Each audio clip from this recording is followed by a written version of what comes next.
ইয়াৰ নিৰ্মিত কেপচুল মোটামুটি 1 লাখতকৈ বেছি হ'ব অলপ আৰু কফ চিৰাপ আছে মোটামুটি 4 লাখতকৈ বেছি হ'ব। বহুত এক বৃহৎ সাফল্য লাভ কৰিছে মৰিয়া আৰক্ষীয়ে। এক বৃহৎ পৰিমাণৰ ড্ৰাগছ কফ চিৰাপ টেবলেটছ আপোনালোকে জব্দ কৰিছে। এয়া সঠিক ইনফৰমেশ্যন আপোনালোকৰ আছিলে চাগে, হয়তো এনেকুৱা ধৰণৰ অভিযানত আপোনালোকে সফলতা লাভ কৰিলে।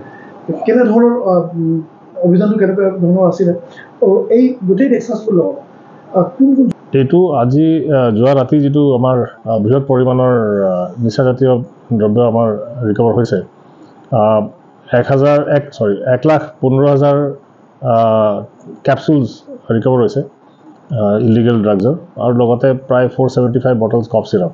এইখিনি ওৱান অফ দ্য বিগেষ্ট যিটো কেচ আমাৰ জিলাত ধুবুৰী জিলাত এইটো হয়।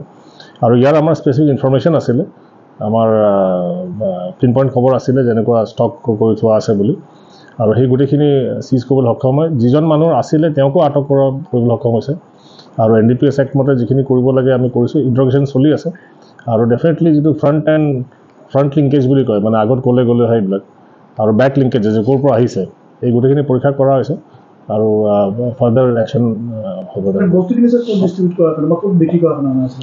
সেইখিনি এতিয়া আমি উলিয়াই আছোঁ, প্লাছ এতিয়াতো তদন্ত খাতিৰত মই কৈ দিব নোৱাৰোঁ, কাৰণ আমি তাতো ফ্ৰণ্ট লিংকেজকো ফ'ল' আপ কৰিম। আমি ক'ত গ'লে হয় বা আগত কাক দিছিলে সেই গোটেইসোপাক আমি ধৰি এই কেছটো আমি খুব ভালকৈ কৰি যাতে গোটেই চক্ৰটো ফ্ৰণ্ট এণ্ড বেক যিখিনি আছে গোটেই চক্ৰটো ধৰা পৰে আৰু সেইটোলৈ হ'ব।